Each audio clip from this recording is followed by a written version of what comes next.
Yes, and welcome, guys, to pre-match pump up on We Are Tottenham TV with your boy Ashmatic at Southview Coys. It's the first game of the season. I'm pumped, I'm gassed, I'm ready. I've got a superb panel with me, a superstar guest list with none other Amir on my left-hand side, and I've got the hot spare hippie from down under to give us a lowdown on what's going on. Guys, how are you? I'm going to start with Amir. How are you doing? I'm very well. I'm very well. Obviously, with Kane leaving and stuff, I can't say that I'm not a little bit saddened by the loss of our greatest player and our main man. But going into the new season under Ange, the way he's speaking, honestly, Ash, I'm watching these press conferences and I'm so impressed by the man himself. And I think we're onto a real gem there. So, I'm coming into the season with a lot of positivity. And yeah, I'm really looking forward to this one. And it's great to be back with you guys on here. It's been a while. It's been a while. It's been a long summer. Yeah, for real. For you, Hotspur Hippie, what you say to me? Tell me, give me some of that positive juice. I need that in my life. Dude, I can't contain my excitement because Ange is my guy, man. I've seen him over the last 20 years, and I used to be on the shelf in the '80s, so it's not like I'm he's Australian or whatever. He is a football guy. He's got a football brain, and I think both of you seen it already. Like Amir's just saying, you're buying into it. Once people like us Muppets buy into the gaffer's vision for the club, it's game over, man. It's game over. As far as I can see it, the treble is on. The treble starts today, man. There's only 20 teams that can do it, and we're one of them. That's it. Listen, I'm all for it, my broskies. I'm all for it. And for the people in the chat, welcome as well. We're going to be at Brentford. We're at their stadium. It kicks off at 2 p.m. It's on Sky Sports main event. It's also on Peacock. It's at the Brentford Community Centre. And also, we can catch Barry and Barry and Sim in the studio on the We Are Tottenham TV watch along. So, guys, do make sure you watch that as well. Make sure you guys give us a like, a thumbs up. It's free, doesn't cost anything. Grab it like it's a free beer on the way in if you want. Just go and grab it. It doesn't cost a thing. So just make sure you give us a like and also subscribe and put your notification bells on as well. Now, there's been a grey cloud over the Tottenham Hotspur Stadium. A certain somebody has left. An iconic figure has left in the name of Harry Kane. How do you guys feel about him leaving? Will it affect the players? Do you think the other teams would be less scared of us now that Harry Kane's gone because he was such a talismanic figure? He gave us that kind of fear factor, that kind of edge. Now that he's gone, do you feel like we might be not the same formidable force, especially up front? It's not the same, potency up front. How are you guys feeling about the whole Kane situation? Him being gone just 2 to 3 days before the actual kickoff and the start of the season for Tottenham Hotspurs. I'll start with you, Amir. Well, I'll be honest with you, Ash. I think the whole thing was handled terribly, and the fans were put through the ringer with the whole circus surrounding it. And I think any type of good management, good leadership would have had this sorted months ago, and you would have been the replacements would have been in there for pre-season. We would have had a good pre-season as well, not flying them all over the place and then having a monsoon game cancelled and all that. That's no good.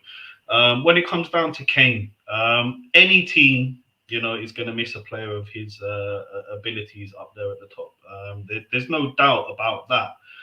But having said that, with the way Ange plays football, with the system that he wants to implement, you've got a man in there in Richie who, you've got to start to step up to the plate and start to, show us, the fans, what he can do. So there are players there that need to step up in Kane's absence. You're looking at people like Kulu, you're looking at now Sonny, the new captain. You're looking at him to step up and, hopefully get over 20 goals this season. You're looking at players like Solomon coming in, young, 22 years old, coming on the pitch, running around, trying to do his best. You're looking at players like Lo coming back. You're looking at all these guys that need to step their game up, start playing the Ange way, and hopefully, look, these guys can cover some of the goals that we're going to miss through Kane. And Brentford last season, without Kane, we would have lost that match. So it really is time for these guys to step up to the plate today, to show us fans what they got in their legs, because there's a lot of talent out there, guys. That's we can't deny. Even with Kane being gone, there is a ton of talent, even sitting on that bench as well. A lot of youth ready to come on. Your Divines of the world, your Scarlets of the world, your Skippies of the world. So, we're gonna miss Kane, but it's gonna be okay, guys. It's gonna be okay. We're gonna get into the swing of things, and with Ange, I'm very confident in the future, to be honest. And also, Paul, to you, just a slightly twinge on a question, a slight little flip. Um, do you think we were over reliant on Kane last season? Do you think we could improve without Kane being there? Is it more of a team commodity, or how do you feel Oh, about the whole Kane situation? look, I think the whole Kane like circus over this summer has been just ridiculous, and I think we should have kept hold of him. We shouldn't have sold our best player. He's our best player. There's no denying it. But players come and players go, and I think that now that Kane's gone, there's a vacuum. Like Ange said in his press conference, there's a vacuum, and there's an opportunity there for other players. I'm not saying we're going to be better without Kane, but there is there there, there is hope after he's gone. There is hope after he's gone, Definitely. and we'll just see. Some players this season are going to surprise us with how they can grasp hold of the new Ange order of things, and some players are going to surprise us that they just can't hack it, and we don't know who they are yet. So I'm all open. I'm optimistic, man. Kane's gone. I've seen other players go before. We still keep going because we're Tottenham Hotspur, and don't let anyone ever tell you anything different. Tottenham Hotspur is the greatest football team the world has ever seen. That's it. Cool. Just to move away from that slightly, Kane's gone now. Kane's gone. He's gone, and we have a new captain, a new leader in charge in Son Heung-min. He's got the armband. And my question is to Amir: do you think now that he has the armband, despite of his performances of last season, do you think he can raise his performance with the armband, with the new added responsibility? What type of captain do you think we can expect from Son? I think we're going to see an example. Sonny he'll give 120%, and that's what he's going to demand from all the other players and Ange as well. So hopefully he can be that example for us. Hopefully he can be that leader in the dressing room. Get the players pumped up before the match. He brings in a ton of experience. He's captain the South Korean. He's basically, you know, he's near enough a god out there in South Korea. I'm hoping he can bring that energy. He can bring those great vibes that he brings as well.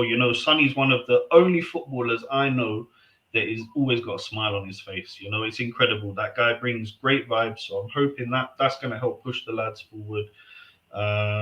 So yeah, I think the future is bright there. The future is bright with Sonny, and wish him all the best of luck for this upcoming season. And the same to you, Paul. Yeah, look, you know what? Ange Postecoglou made Sonny cry in the 2015 Asian Federations Cup when Australia, a bunch of no-hopers, led by Millie Jedinak, beat South Korea in the final. And I think Ange has done a really good thing. Like, I don't know about you guys, but I was absolutely crapping myself thinking, is Eric Dyer going to be handed the captain's armband? You know what I mean? Like, after Barcelona, it's like, no, surely he's not cast a spell over another manager. But no, Ange has seen through it. And I think that mix that Ange has got I think Sonny's a good captain, I don't like a captain being up the front of the pitch. I think he should be in the middle. But the blend, he's like a statesman of the club. And with Maddison creating in midfield and Romero breaking bloody legs at the back, I think we're going to be a force to be reckoned with. Okay, cool. Guys, how do you feel about, the pre-season that's just happened? Obviously, a lot of teams had a lot more games than us. There was a Premier League series that happened as well. So the type of opponent was a lot quicker, a lot faster. Obviously, Brentford had a lot more games than maybe stiffer opposition than us. Do you think that will affect our game going into this, especially in the second half when we might tire or slow a bit? Do you think that will have any impact on today's game and performance and results, Amir? I don't think it should. I don't think it should, to be honest with you. You know, the boys should be pumped up enough the first game of the season to just go out there, adrenaline's running. And you've got to always remember, we got now, what is it, 5 subs? You know, Yeah. that's a lot of fresh legs. That's a lot of fresh legs. And there's a lot of players there on the bench that, you know, I'm sure will be gagging to get on the pitch. So for me, any excuses of tiredness or, getting, the preseason not being enough, even though it was a big failure, a big flop that preseason, for sure, the amount of air miles we racked up and the amount of games we saw was very bad. But yeah, you can't use that as an excuse or anything. You know, the boys just have to get at it today from the whistle. And also to you, Paul, what do you think about the whole Well, fiasco? yeah, I mean, look, our pre-season was a bit of arse, wasn't it? It was like cobbled together and, buggered up. But I think it could play into our. Look, I'm the eternal optimist, man. But a lot of teams have already played like 7 or 8 games. We've played like 2.5 or some. I don't know what it is. And I look, we're going to Brentford today. We're playing at the Brentford Leisure Centre. I believe it seats about 300 people. And I think I just think we're going to smash them. It's Brentford. It's Brentford. Come on, man. Fair enough. All right, here I'll tell you what. All right, go on. If we win this fixture, that's 2 points we've gained on last year because we drew this fixture last year. So it's all up. It's true. And just to add they're to a decent side. They're a decent side, though, Paul. They play good football. Play good football. It's Brentford. I mean, if you look at our last 5 games, just to throw it out there, play devil's advocate, as some would say, we lost our last game at home to them, and then the last game before that we drew, and the game before that we drew again. So it's not a team that we find. They're not a pushover, basically. And I was going to say, we've got a new keeper at the helm, and we've also got a striker in Richarlison that hasn't had many games for Spurs as a number 9. Do you find, is this a concern for you guys? Start with Amir on that one. Probably the biggest worry, would be that keeper. With Richie, you got to give him games. Hopefully, he'll start to bang in goals and get that confidence up. But when it comes down to Big Vic, you just got to be. It wouldn't matter if it was any keeper. You're always worried on his first performance in the Premier League that he's got to be stable and not make any mistakes there in the first half, and he's got to build his confidence up, stop a few shots, get his hand on the ball a little bit, But that is a bit of a worry for me. Since we've been burnt in the past with goalkeeping mistakes. I'm just hoping for him and for our sake, he gets off to a great start. Obviously, a clean sheet would be, fantastic. But I'll take a win either way. And Paul, we've got a new striker. How do we?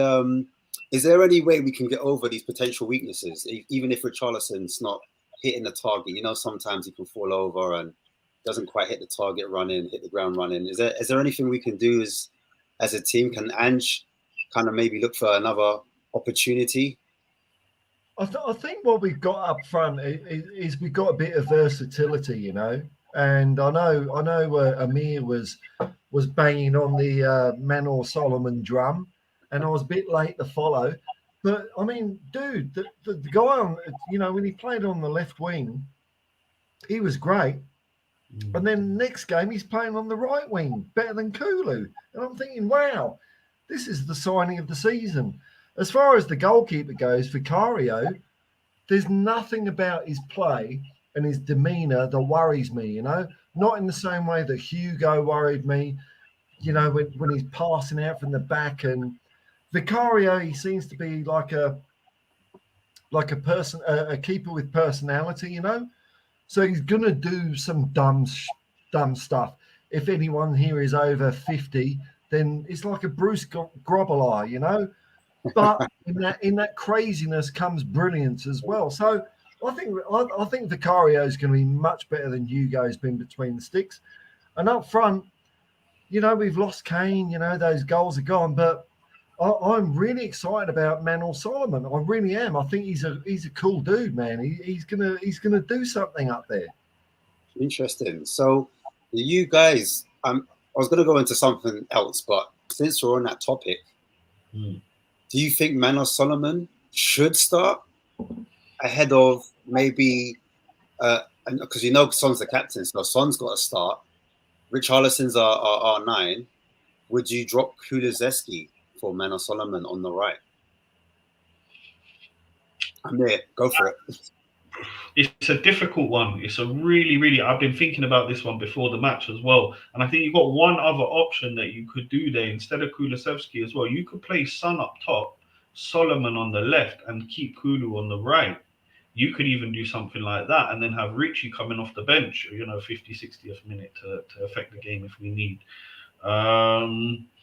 Would I do it? It's a tough one, I think that's Angie's call. That one there is Angie's call. If he's seen enough of Solomon, that he's seen in the training and in pre-season that he thinks he can give him the nod, then why not? I'd love to see him, start there and hopefully impact the game. Can I see it happening? I'm not too sure about that. I think it probably will be Richie, Sonny, and Kulu there, the front three. But obviously, I'd love to see Solomon get his chance in the Prem. And Paul, would you change anything, or do you think Angie's going to stick with the front three that we have? Or how would you call it up front? What would you say? What would you think the best? I don't know, man. I think we're spoiled, like Manor, versatile. Richie, yeah, well, let's hope he comes good, that's what I'm hoping. He was injured and all sorts of, styles of play last year or whatever. Maybe there's a player in there. I haven't seen it, but let's hope he comes good. Kulu, iffy last season, started to show flashes of his brilliance in the last game in the preseason. Look, I don't know, man. Look, I'm just going to sit back and enjoy the game, and I'm going to let a wiser head like Big Ange Postecoglou pick the team. Who am I? I'm no one. I'm just here drinking a beer, man. I love it. I'm all for it, bro. Now, Manda, we're talking about the front three. We know about the strikers. We know about our attack. That's not the issue. We're going to have a lot of possession. We're going to be on the whole. That's Tottenham this season. That's what we can expect. Last season, we were a low block, mid block team. We were on a counter-attacking team. We didn't have so much of the ball. But you know what the issues. You know where I'm going with this. It's the defense. It's the defense, lads. Bring it on, man. Let's go. Listen, I saw what happened to Aston Villa yesterday. They tried to do the high line. They got burned. We tried to do the high line. We went to a back four against Newcastle. It was our worst performance of the season. We tried it against Barcelona. For some parts of the game we looked good, but then obviously we got hammered towards the end of it with the high line. Obviously Mickey's just come. He's had one season at Wolfsburg, and he's 21, 22. Ange even said conditioning wise, sounds like, he might need a few more minutes in the training ground. I don't know. He did have a full preseason, to be fair, though.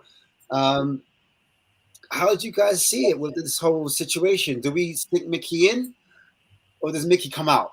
Does Dyer come in? Does Davies come in? Does Sanchez come in? What are you telling me, man?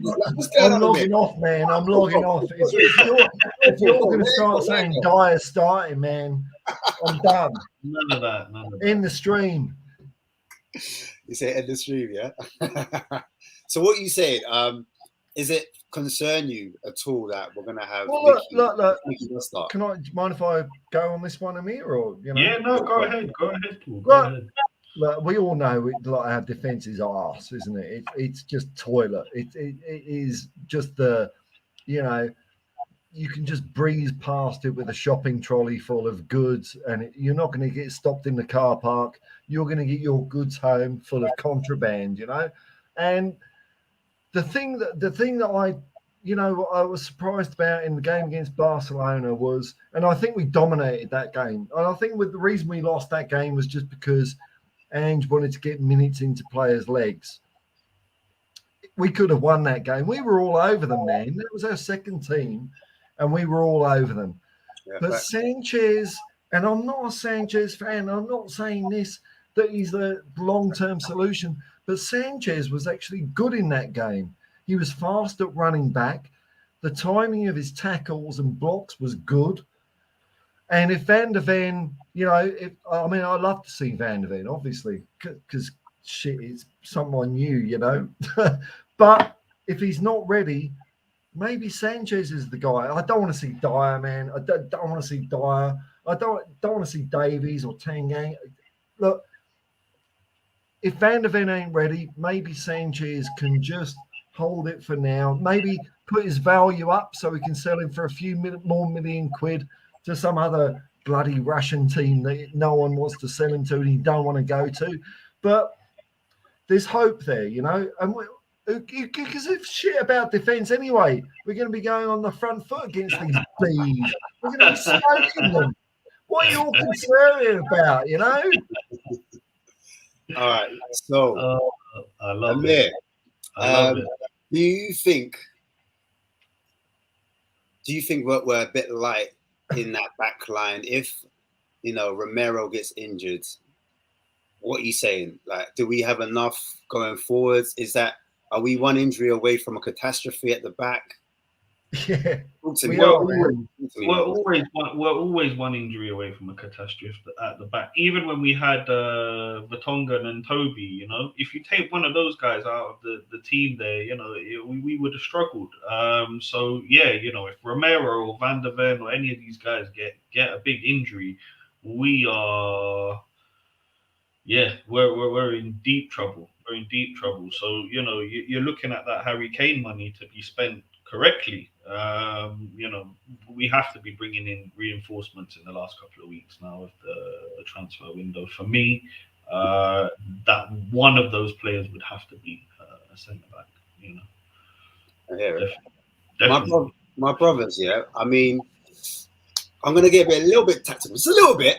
Football is football. Football is football, but I'm going to get a little bit on the whole setup. So we play a 4-3-3, right? Am I right? 4-3-3.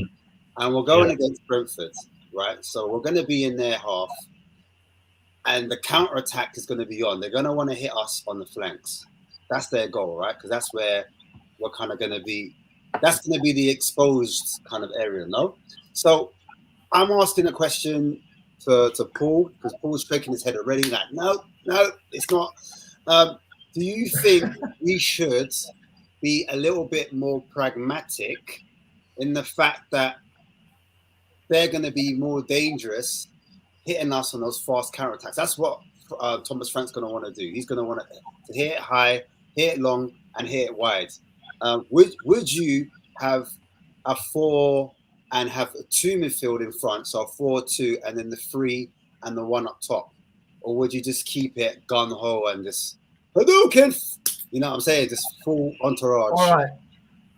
Look, obviously, like Ashman over here is more tactically minded than me. I'm simple. I'm thinking. I love it. I'm for it. No, a counter-attack only works when your attack fails, right?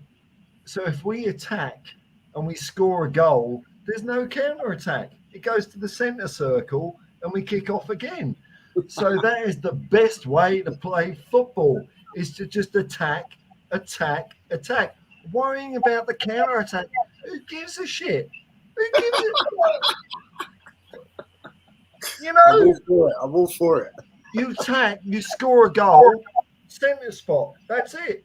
Counter-attack nullified. Hey, life is simple. that is your motto. Hotspur hippie, life is simple. Why complicate things? I'm loving it. I'm loving it. Just go at him. Just go at him. Just go Any at him. negativity? Duh, bah. No, but he's Oh, right though. Goal. Score a Right. goal. That's He's all you right. want to do, isn't it? Score a goal, then score another goal. There's no counter attack. It's true. It's true. What did Barcelona's Messi do? You know, with all those Xavi Iniestas, they just went at teams and destroyed them 3-4-5-0. You know, just non-stop, non-stop. So I'm with Paul. Let's just go at them. Let's just go at them and see what happens. I'm just here to bring some balance. That's all, because I am the same. I'm optimistic, but just to give the show some depth. I'm not always clapping like, oh, I'm so happy shallow, days, man. oh, happy days. You know what I'm saying? I'm here to bring a bit of balance. And I look at what Brentford did last season against Manchester United. Ten Hag also wanted to play attacking football. He had that approach and got found out really quickly. And at that IBEX or GMAX Centre, Community Brentford Centre, no disrespect to Brentford fans if you're watching, if they get on top of you, if they get a sniff, the atmosphere can be really rocky and they can get on top of us. Hang on. Dude, hang on. What? Hang on. What are you telling me? Are you telling me that the Brentford fans are going to get on top of us in their 300-seat leisure centre, man? Oh, come on. I'm just saying. The pressure. All right. So out the last 12 games, their last 14 home games, they won 12 of them.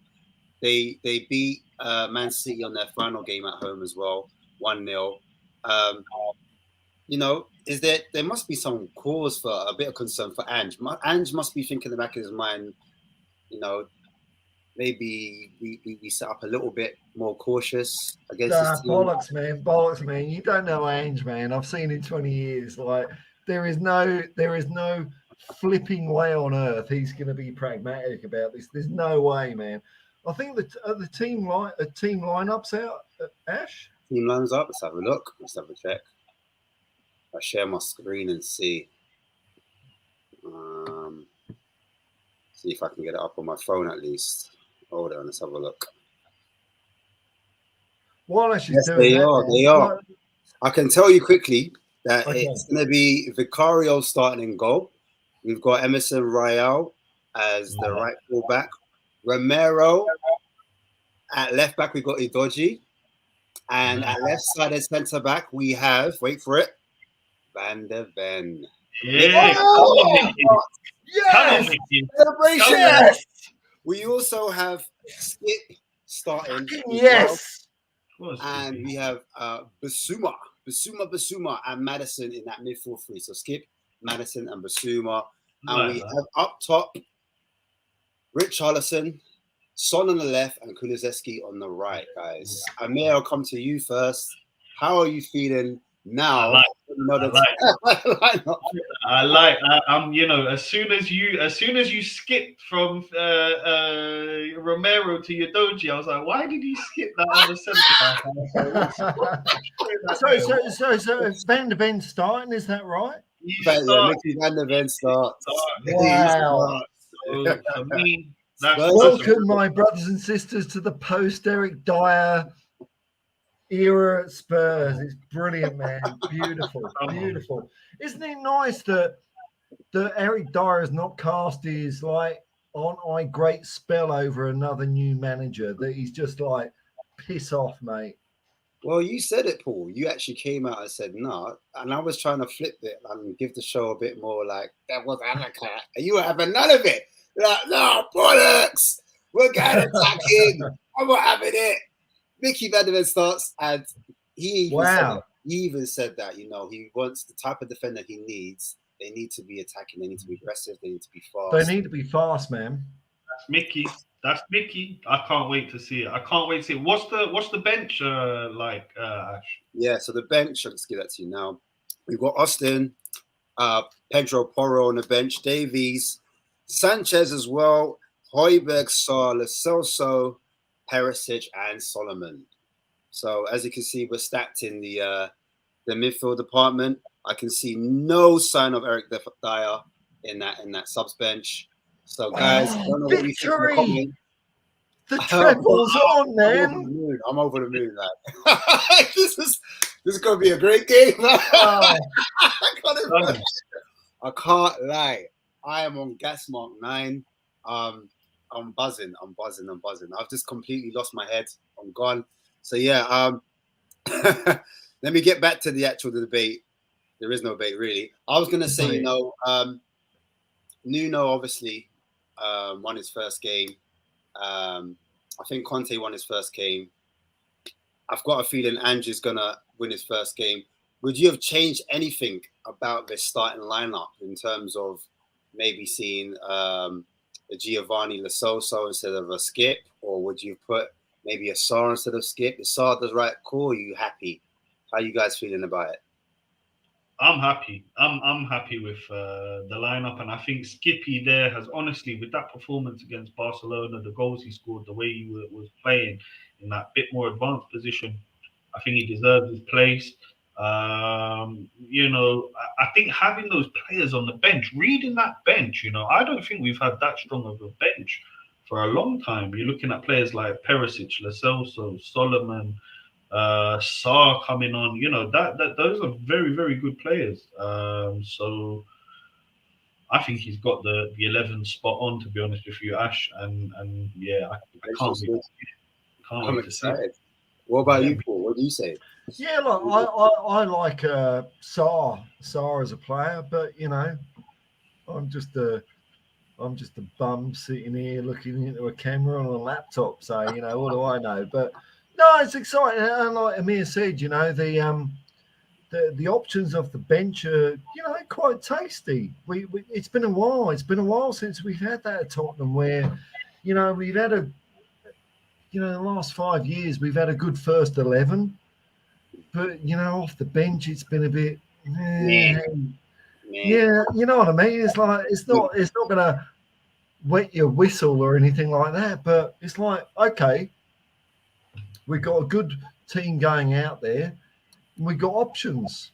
So cool, man. I'm happy. I'm happy too as well. I just want to read out a super chat if I can. And it's no super chats. I apologize that I can't bring it up, but I've got the super chat here nonetheless. I can read all your chats, but we got a super chat to get through, and it's from Josh5679, and he says, "Need Brentford to win for my last game on my bet. Should I cash out? You think?" LOL. Not getting involved in that. I'm not getting involved in that. Oh, betting Turan, man. Don't bet. So, is anyone worried about? You saw what happened last season with Mbeumo, and Henry's obviously a quick player down the flanks. Is anyone worried about him? I'll go with Amir because I know what I'm going to get from Paul.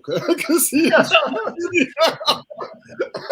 not worried at all. He's not worried at all. But do you know what? To be fair, Ash, I'm not worried either. Now that Mickey's in that defense, Mero, and you've got Udoji in there as well, Emerson Royale. I think that defense is looking pretty balanced. So I think we can definitely stop them coming in down the wings. And Bremo, there's no Tony for us today, which he was a key factor to them, beating us before and doing well against us. So yeah, I think we're going to be all right. I think we're going to go out. We're going to play attacking football and hopefully steal a win, get off to a good start. Damn. All right. You know what? Because you guys are so hyped and so hyped, I'm never going to come to you, Paul. I'm going to switch the question up. And I'm going to just ask, where do you see Spurs finishing at the end of the season? Anyone can jump in. I don't mind. Where do you not call it? Go for it, Paul. Go for it, Paul. I'll jump in. We're going for the treble, aren't we? There's only 20. There's only 20 teams that can win the treble. We're one of them. Oh yeah, you're delusional. Be realistic. What's the point in being realistic when you're a football fan? We all dream that when we see people lifting the cup, that it's us. It's not. I'm lying on the couch having a beer and a fag. It's not me doing it. So I think Look, I think that with Ange Postecoglou, and I'm being seriously here. I've seen Ange do this so many times in so many circumstances. My hope is up. My hope is up. Number one, fuck it, why not? Premier League champions, bugger it. If do you not this year, then next year. I was gonna say, don't you think like because even he came out and said there might be a few bumps along the way. No, he's a slow starter. He started like relatively slow at Celtic when he was at Japan as well. Wasn't straight away where he got to the top. Yeah, Do you he not? said that. He said that at Celtic, and they won the bloody league up there. He said that. You know, I mean, like he captained. Like I cannot tell you, man. He captained a crap Australia team. I, I shouldn't say crap, but an underrated Australia team to the Asia Championships, and then he went to Yokohama, a relegation candidate, and within 2 years made them league champions. Look, I don't know, man. I don't know. Look, I'm going number one. Why am I going to go for Oh, number two or four or talk your 17? shit, man. Talk your It's shit. going to be number one. We're going to win everything. Fuck it. Listen, I'm all for it. I'm all for it. But Amir, I mean, this is another step up, another level. Obviously, people look down on the SBL. No offense to the J League. Sorry, he's now with the top elites now, the top managers, your Pep Guardiolas. He's in with the Artetas. He's in with different types of managers. Where do you see him finishing this season? Knowing there are problems in defence as well. So I think it's very, very hard to judge. Although I'm with Paul all the way. You know, we're doing it all. We're going all the way. We're doing the bloody treble. We're gonna copy City. Yeah. But when you're looking at it at the moment, you know, the window's still open. It's just the start of the season. I'd like to revisit that question in on the first or second day of September once the window's done. But in terms of what I'm thinking where we're going to be at, I reckon we could nick a little cup with Ange. You know, he brings that spirit and the fantastic vibes. He loves those cup competitions. So I'm thinking we can nick a little cup, whether that be the FA Cup or the Carabao Cup. I tell you, I'll bite your hand off for either of them. Um, so yeah, I think we're gonna manage to get one of them. And with regards to where we're gonna be in the Prem, I'd love to revisit that one on come the end of the window. But just for now, I'm gonna go with we might just sneak somehow that fourth or fifth place for a little Champions League outing with Ange next year, and then who knows? Who knows if we win one cup this year, we can be going for the Champions League next year with Ange. So that will be incredible. So Look, I think we're on that way. look, just to clarify my optimism, okay? I think what we will see a Tottenham that we want to see, and where that ends up at the end of the season, as in league table positions or whatever, I don't know. But I think we're going to see something that we all enjoy. And that's all I can hope for as a fan, Definitely. No, definitely, Paul. Definitely. We've seen that in the pre-season. We've seen the way. I mean, I'm just It's come in fun, here. wasn't it? Wasn't it fun watching them? I Barcelona. have not enjoyed watching us play as much, as Dude, since Pochettino. Amir, man, like I was doing the pre-match build-ups on Irish Hotspur last year, and like when it was after March, April last year, we were both logging online going, "Fuck me, this is just like diabolical, isn't it? What are we going to talk about? How are we going to possibly pump up people?" Whereas now, I think there's optimism here. Optimism. That's it.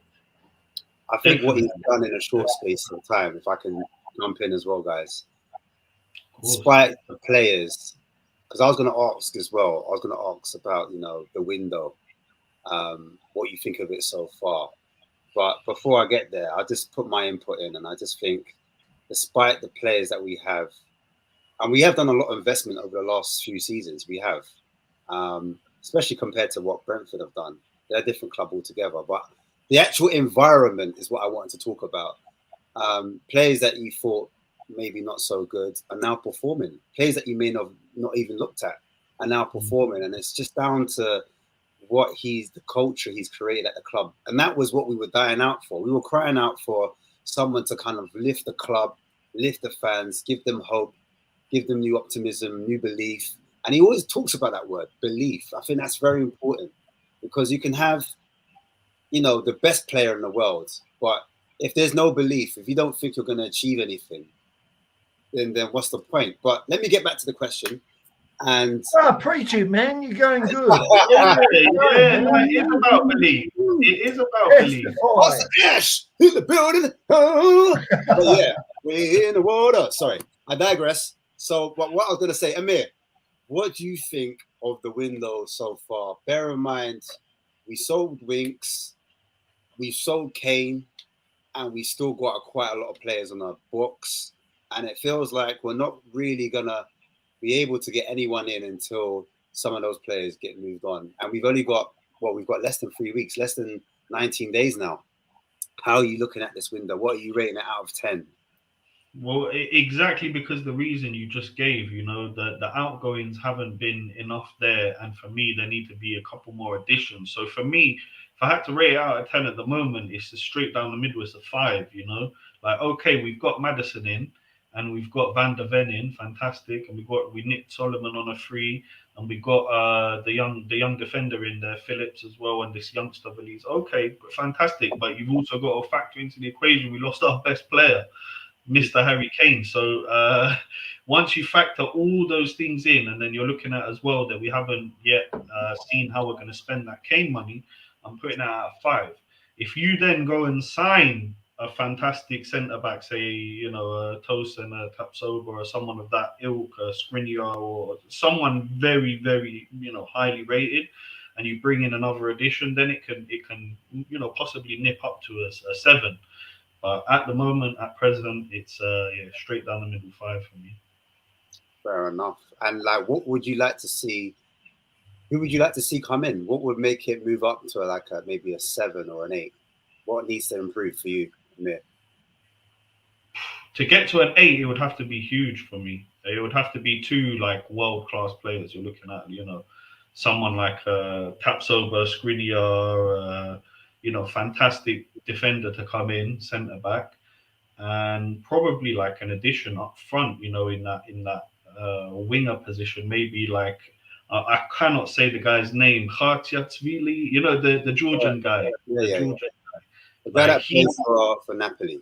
He's unbelievable. He's unbelievable. But we will never go and drop, 80 million on that guy, 75 million, however much he costs. But he's unbelievable.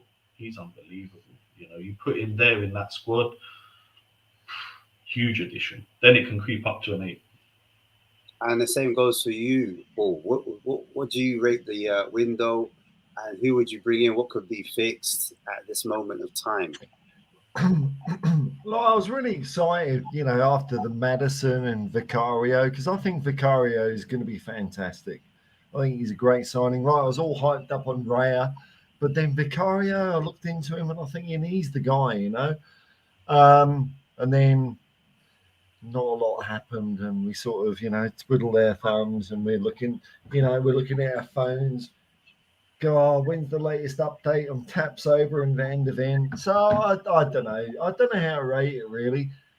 Harry Kane going is a blow. It is a blow. That's a lot of goals walking out. But I have faith in Ange Postecoglou. That's all I can say, man. He is the guy. He is the guy, and you can see what happens at other clubs when they get the guy. You can see what happened at Liverpool when they got Jurgen Klopp. You can see what happened at Manchester City when they got whatever his name is. I can't remember his name. Poop, something like that. I don't know. But now I'm telling you what, Tottenham Hotspur have got the guy. We've got the guy.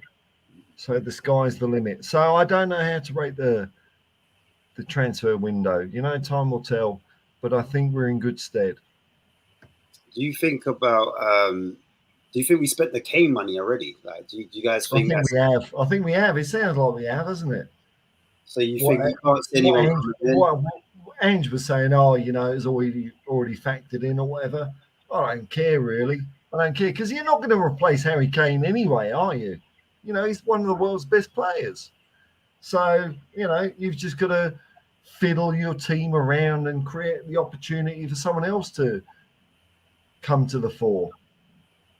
That's what happens in the best football teams in the world. They all lose their best players from time to time. And even though even though I think Tottenham Hotspur is the greatest football team the world has ever seen, you know, sometimes we don't act like it. But you know what? Maybe we can behave like it this year under Ange Postecoglou. Same with you, Amir. Do you believe that we spent the Kane money? Do you think that no more incomings are coming in? You think, and how do you think as well the fan base will react to that if no one else comes in between now and the 31st of August when the window closes at 11 p.m.? I fear that we have. I fear that we have. I obviously hope that we haven't.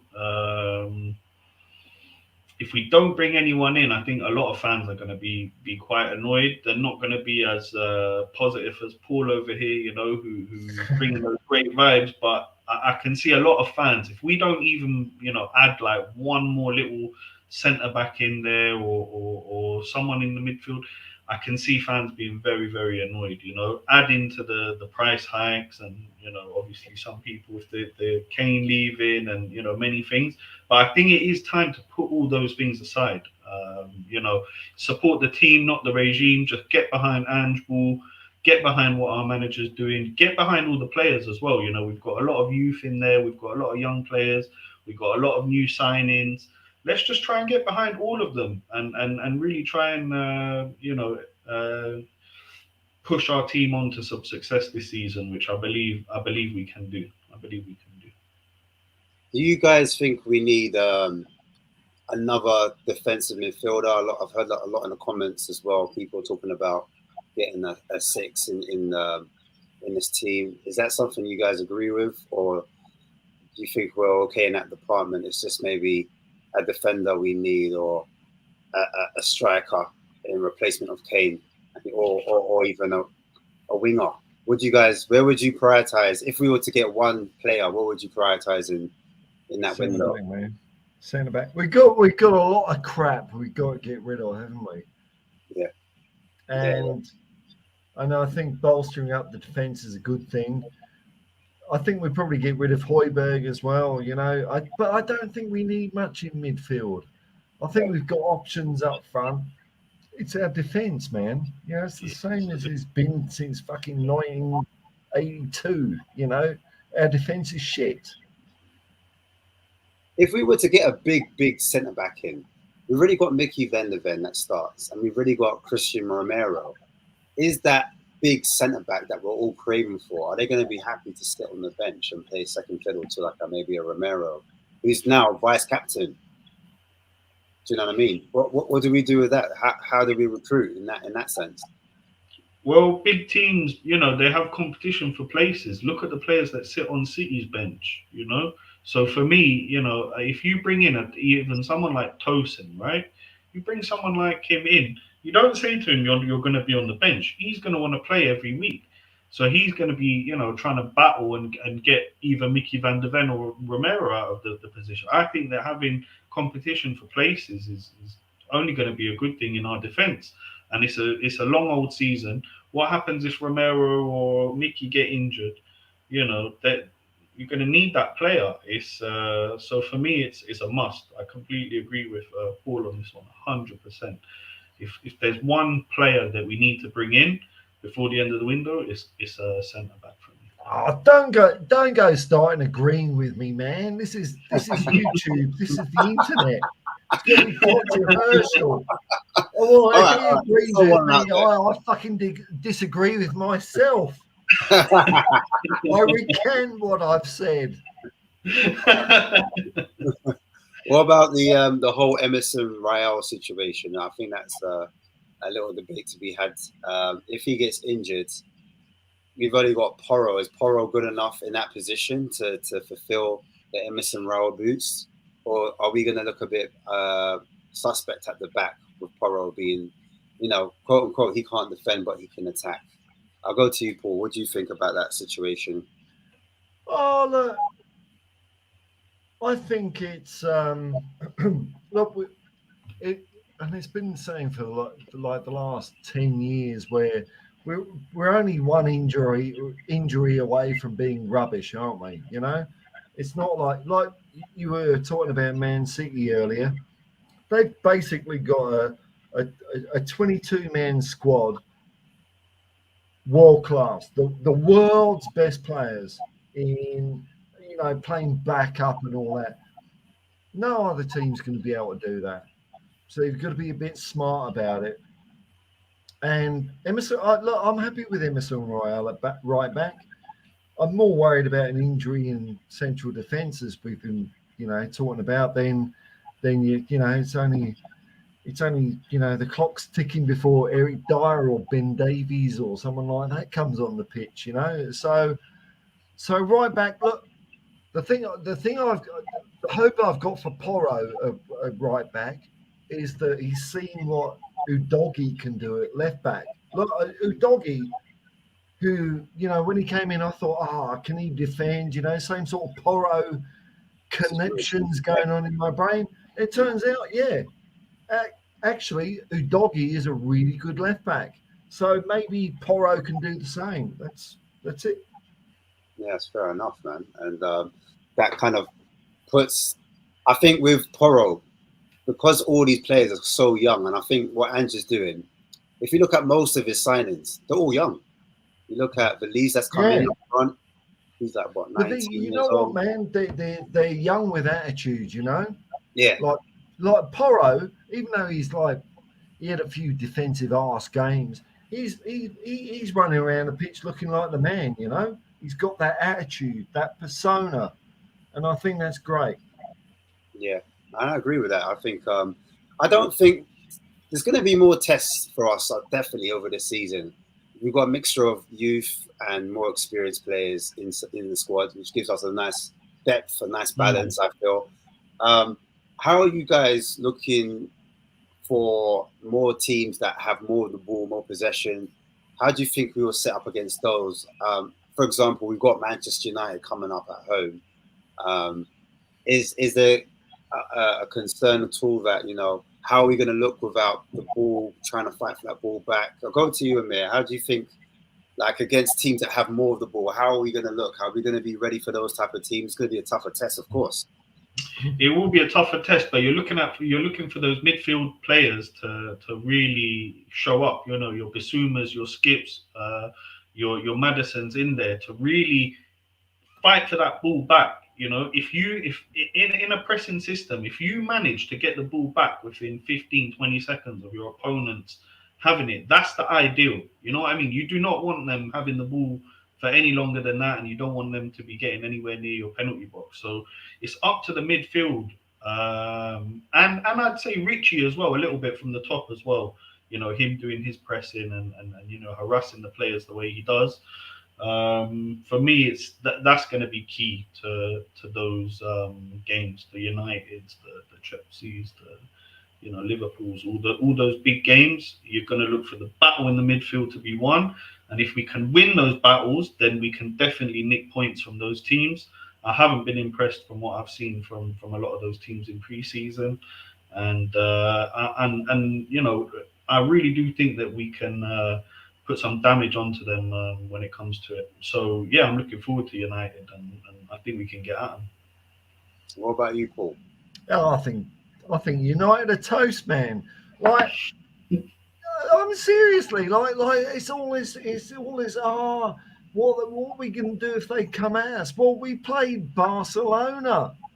I mean, do you need more of a litmus test? Like, in fact, all of our preseason games, we've been getting the ball back after like 5 or 10 seconds.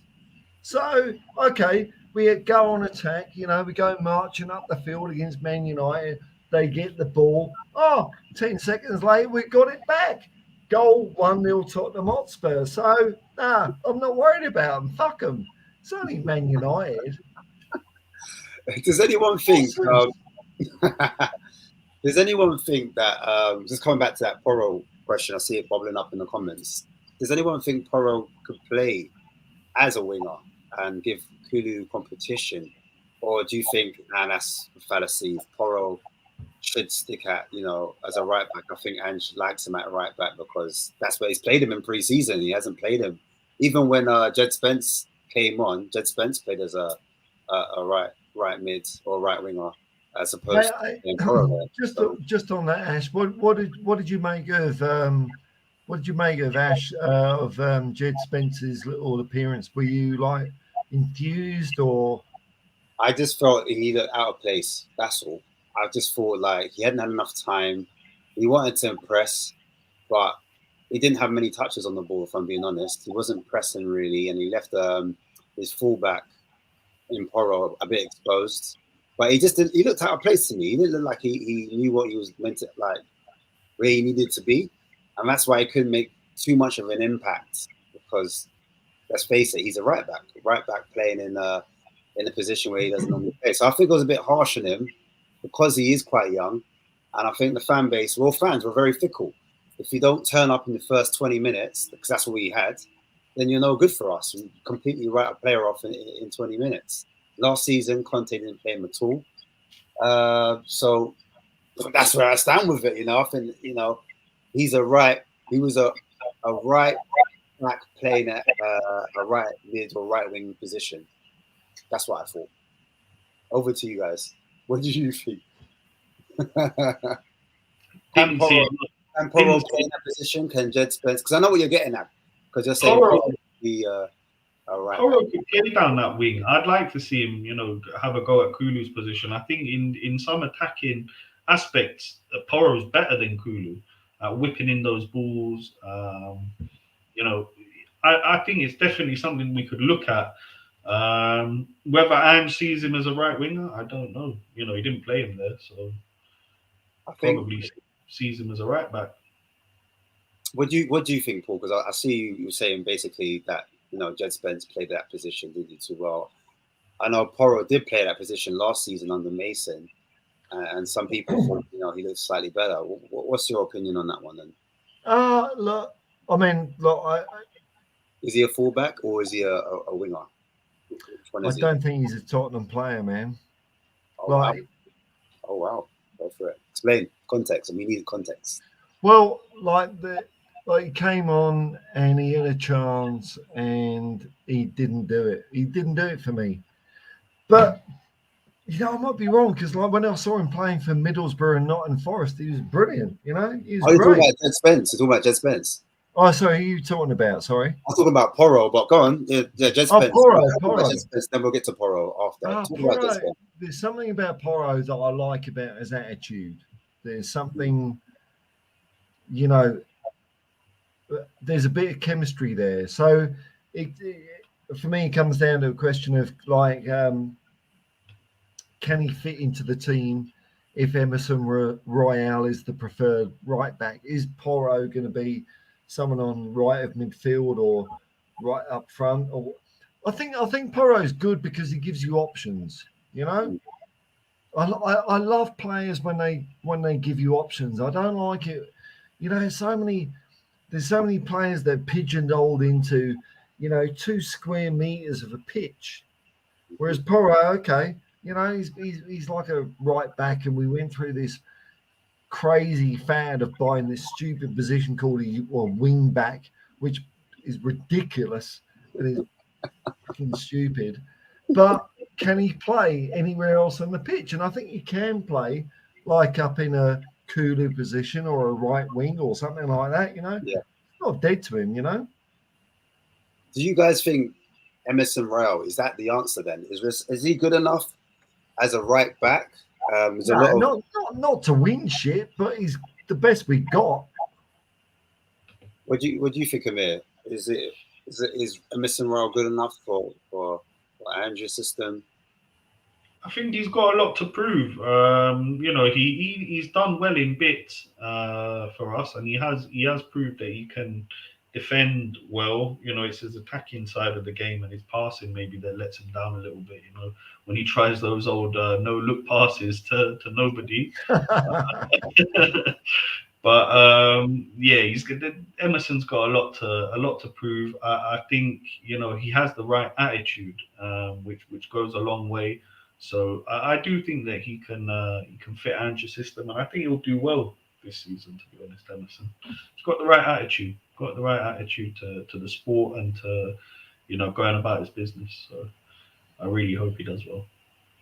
Is there like a player that, as a fan, I'm talking about fans now. As a fan, we're all fans, but as a fan, is there a player that you're looking forward to seeing that you're thinking, I think he's going to light up? Or Fucking Maddison, man. Maddison. I think, Madison.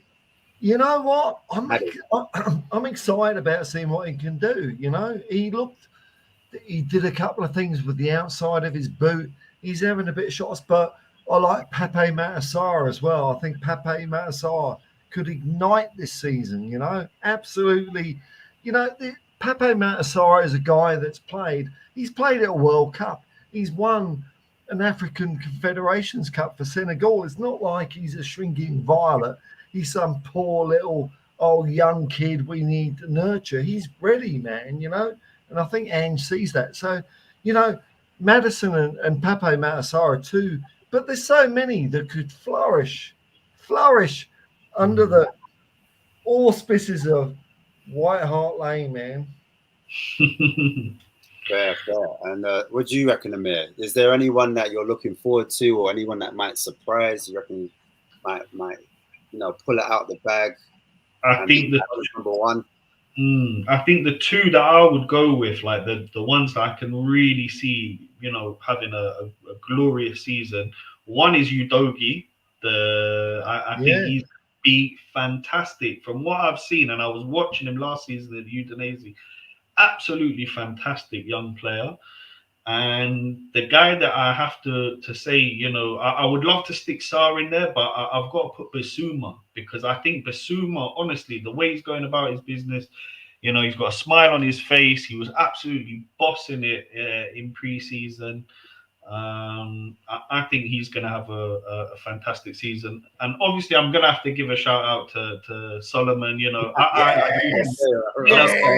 in there, man. He's going to have his impact. He's going to be a superstar. I knew it. He's going to come off the bench and he's going to grab a couple of goals for us, that's for sure. But I tell you what, man, isn't this, I mean, for me, this is an exciting time to be a Spurs fan, because I've mentioned a couple of players. Definitely. Amir's mentioned a couple of players, and it's not like I'm saying, oh, Amir, no, Solomon's going to be a bag of cack. It's like, no, I'm excited. I'm excited, man. Yeah. Definitely. It's been a very agreeable stream, hasn't it? We've been a continuity. Oh, what's the point? One him. Oh, shit. God's sake. I'm a hippie, man. And listen, I'm all for it, man. I believe positivity brings that right type of energy. Is what we need in the fan base at the moment. A lot of the fan base have been split, and rightly so. I'm all for disagreement, different opinions. That's what football's about. It's an opinionated sport. You can't get away from it.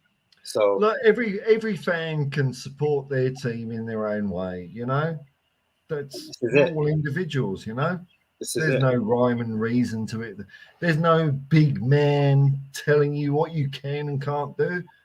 You just do what you want. Rock and roll, man. But before I get onto the because I love the positivity, I'm all about that. Before I come onto the scores, predicted scores, and wrap this up and pass it on to Barry and Sim in the studio. No one's really. I know I spoke about him in the at the beginning. But no one's really piping up Son, guys. I know he didn't have a great season, but do you think Son can turn up today? Is it a Sunday? Is it a sunny day? I hope so. Anyone can jump in. I hope so. I really hope so. I really hope so. Let's see. Let's see. It's not long now. Not long now, lads. You know, we got what, quarter of an hour, 20 minutes away till Yeah. kickoff. I'm absolutely pumped for this. I just want to get quick score predictions because I want to wrap it up, man. What is your score prediction? You want to go, Paul? Yeah, I'll go. Look, I've been teeter tottering over this, but I would really like to be ahead of the Premier League after the first week. So I'm going to go. 7-2. Wow. That's amazing. Wow. Amir? Well, I can't beat that. I can't beat that. I'm gonna go with an optimistic 4-1. I'm gonna go with 4-1. They might sneak a little goal in, but yeah, we're gonna light up the goal today. Cool. I mean, we're playing Brentford. When have we been? When has Tottenham Hotspur ever been scared of Brentford? I mean, Yeah. I'm not denigrating. Look, I love Brentford fans. I went to school with a couple of Brentford fans, but it's fucking Brentford. 7-1. Fuck them. I'm gonna go with a 3-2. I think we'll score, but I think we might concede a couple. But nonetheless, I'm going for a win. This is a pump-up show. It's been delightful for you guys to be on. Big up Amir. Where can we find you, Amir, real quick before we end the stream? Yeah, well, it really will help me out a ton if people go check out Israel Uncovered. I'm a tour guide over here in Israel, so that would be, absolutely fantastic. You can always catch me over, on We Are Tottenham TV and Tottenham on Tour occasionally. So, yeah, that's where you can find me. And come on, Tottenham, let's go out and do this. Can't wait to see a bit of Ange ball. And over to you, Hotspur Hippie, Mr. Paul. Where can we find you, man? What do you want to know? What? Sorry. Where can I find you? Where can we subscribe to you? Okay. You can find me on my channel down here, wherever it is. Hotspur Hippie. I just talk Tottenham shit. That's it. What an advert, eh? Thanks for having me on here. It's been fun. It's been fun, man. I'm pumped. That's the point of the pump-up show. It's been a pleasure to have you guys as well. I'm your boy Ashmatic. You can catch me at Safri Kois. Guys, make sure you flick over to We Are Tottenham TV, watch along. Barry and Sim are waiting for you. They're desperately waiting, so I need to end the stream. Guys, big up. Enjoy the game wherever you watch it, or however you watch it. And as always, come on, you Spurs. Come on.